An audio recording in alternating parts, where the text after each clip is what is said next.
Howdy guys, it's Joe here today talking about why Reaper isn't really OP. Now, I know a lot of YouTubers are probably going to jump on the trend saying that he's really broken because, of course, a buff. Everybody has to do this. You know, it's free views. Everyone's going to eat it up. Everyone's going to like it. But I'm not going to go towards the trend. I'm going to talk about at least my own opinion. And if it's different than yours, make sure to tell me in the comment section down below and tell me why. I'm just kind of giving off my own opinion. Of course, this is not law. Just want to say that this is an opinionated video about the character. And before we get started as well, I do want to say I've been playing pretty much only Reaper on my Smurf and a lot of times on my main right now for the last 2 seasons, for Season 4 and Season 5. Before he was buffed, before I even knew about the buffs, I've really just been playing him. I've been enjoying him. I feel like he's really fun. But with that said, I've always felt like he's very weak. As far as his play rates, they're pretty much Junkrat levels or even below at times. So there you go with that. And as far as his win rates, they've been very similar as well. Overall, he's been a character that naturally you'd think would be pretty good and pretty average, but has pretty much been down to the troll pick level as far as actually how good he is. So before we continue, just kind of think about that.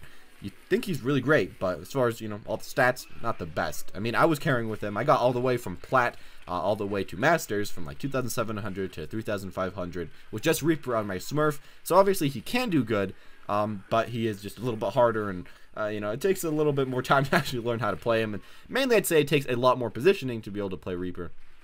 You really have to know exactly where to be, when to be there, and really just know how to hide around corners. That's the main thing you can do.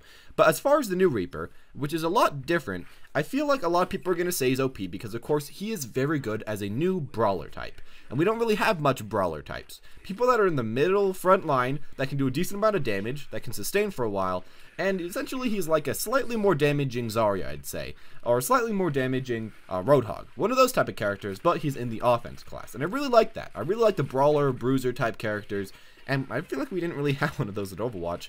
You know, Zarya was a bit too tanky for my taste, and Roadhog was a bit too one-shotty. And now we have this guy, Reaper, who does fit that role. I feel like the problem, though, that no one's really talking about is that that role's not really great in the meta that we're in right now. Brawlers are usually good, or bruisers are usually good against other tanks, and also against, you know, some people that get very, very close range, and in this game, that's pretty much just other tanks. The problem about the current meta, about Season 5, is that tanks aren't very good. If you see right now, we have triple DPS, 2 supports, 1 tank, you know, it's a Winston, that's about it, or we have maybe D.Va Winston, and as far as, you know, the high competitive levels, that's really all we're seeing way too much. Of course, we do see some Reinhardt, which you can do okay versus, but I still don't really feel like you do that great against Reinhardt. He's one of the tanks that I feel like you do okay versus, but not that great because you really can't even get your lifesteal for the most part because, of course, that shield. But anyways, yeah, tanks really aren't that great right now, and you're here to counter the tanks. Now, if this was Season 3, or something like that, Season 2 maybe, I don't know, probably just Season 3 with the tank meta, I feel like he could have been a huge different change up to the meta, put him in there, and he'd be doing great. But the problem is right now that, yeah, again, tanks aren't really winning every single game.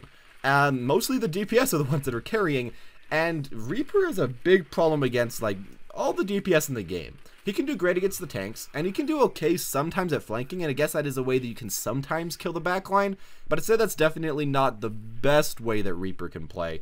And since he's just so loud, and since all the other flankers are obviously just better at doing that job and better at getting in close and actually have a faster time to kill for the most part, getting close as well, I say not really great at flanking. So, you know, that kind of has to go to his other job near the front line, and that's not that great right now, of course, again, because the tanks aren't really there for him.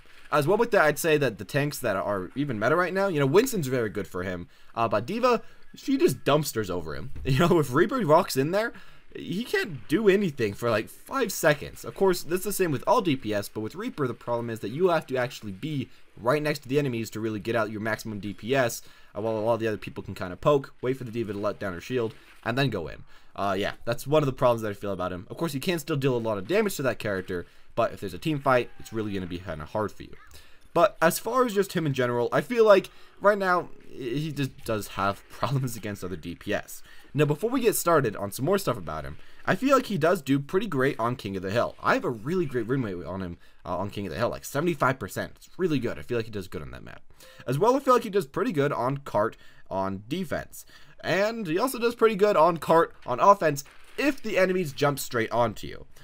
But that's really about it. Those are the maps that I feel like he can do pretty well. And I feel like especially defense, he works well because you can hide around corners, you can wait for the enemies to come next to you, and of course, you can probably one-pop people, which you won't really be able to do on offense. If the enemies play it right and actually know in position, you shouldn't ever really be able to one-pop anybody.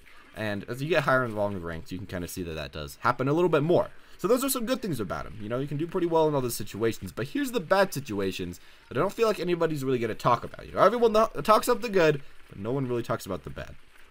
Now, the first one is, how are you really going to get to the enemy supports / DPS? How are you going to have the mobility to get over there? Of course, they can hear you, they can see you coming out of the shadow step and just kind of outrange you from there. You can kind of just try to walk straight up to them, but of course they can boop you away, shoot you, sleep dart you, fly away to a teammate, deal a lot of damage to you, as in Soldier's case. Someone like Tracer just kill you before you can really kill them. It's really going to be kind of hard for you to get close range without your own tanks and your own supports kind of diving onto them. And a lot of the cases of doing that, it's just kind of one of those dive wars where you just hope that you can win, but if the enemies aren't very close to you, even in that case, it's going to be really hard for you. I'd say overall it's just kind of hard as Reaper to get to the enemy backline, and since the backline is so strong right now, and I guess, you know, the dive line is so strong right now, it becomes hard. When you play Reaper against a, Tracer or a Genji, you can really feel how annoying it is and pretty much how impossible it feels at sometimes to even kill these characters. Of course you can, and if they get close to you, it's possible, and if you have a Lucio, it's especially possible. But for the most part, it's very, very difficult if they just kind of ignore you or just don't get next to you really at all. As well with that, you kind of have to think, how do you face a dive comp with D.Va? Now, if the dive comp doesn't have D.Va, it's pretty easy. Pop onto the Winston, then go onto other people. You can actually do pretty well, and I feel like you can actually win those really well for your team, and, you can actually win the team fight single-handedly. But if they have a D.Va, you kind of have to think about what you're going to do. Are you going to try to wait at the defense matrix? Are you going to try to get high ground so that you can jump down on the opponents after the defense matrix is gone? Are you going to just, walk behind everybody? Are you just going to try to shadow step around the corner so that, someone will try to follow you? You can try to kill them. I don't know. The problem is that all these options take a lot of time, and they make so that the opponent can really just kind of outplay your team in that amount of time. They have like 5 seconds where you kind of have to wait. And while you can just try to get behind the D.Va and try to get behind all of her damage and try to get to her supports and everything, if everyone just turns on you, you're going to instantly pop. You can only heal like 30 or 40 health per second, which is pretty good, but that's not nearly as much damage healed as they can deal to you in that amount of time. So you kind of have to think about how you're going to be playing around that.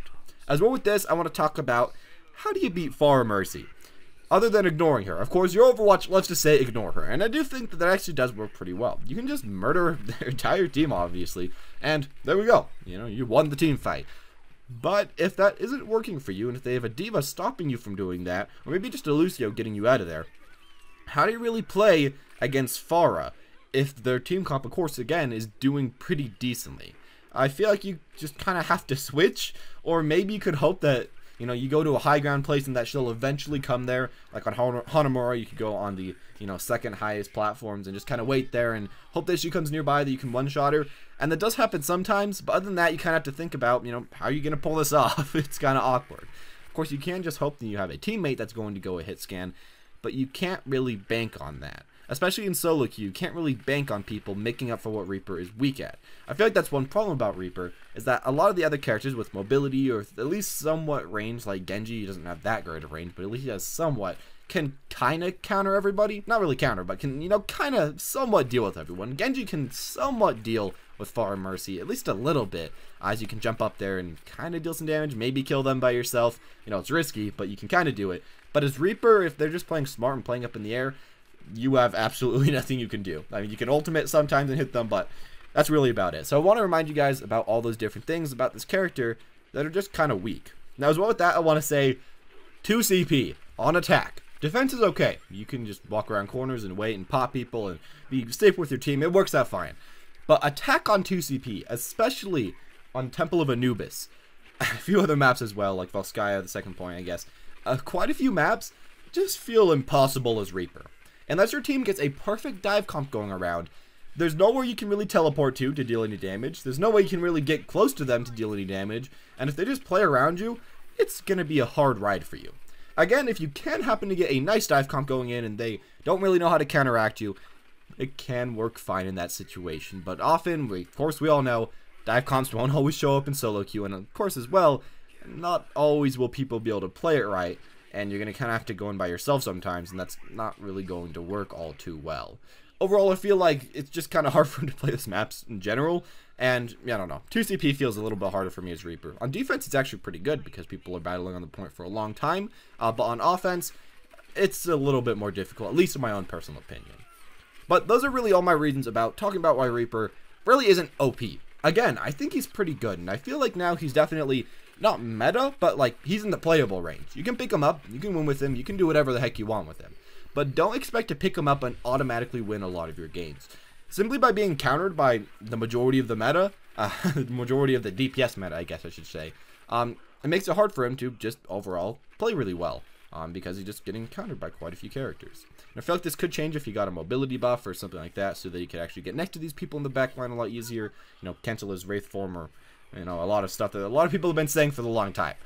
But as far as it is right now, I just want to talk about that and just kind of protect you guys from picking up Reaper randomly when you don't really know how to play him. I don't know why this is happening, but almost every single game when I play Reaper, if I'm winning, the enemy team always swaps to Reaper as well. But since he's not actually that great right now, they essentially always auto-lose. So please, just for your own elo's sake, if you're losing to a Reaper, just don't randomly switch to him yourself if you don't know how to play him. I guess that's the goal of this video, just trying to help you guys out in that way.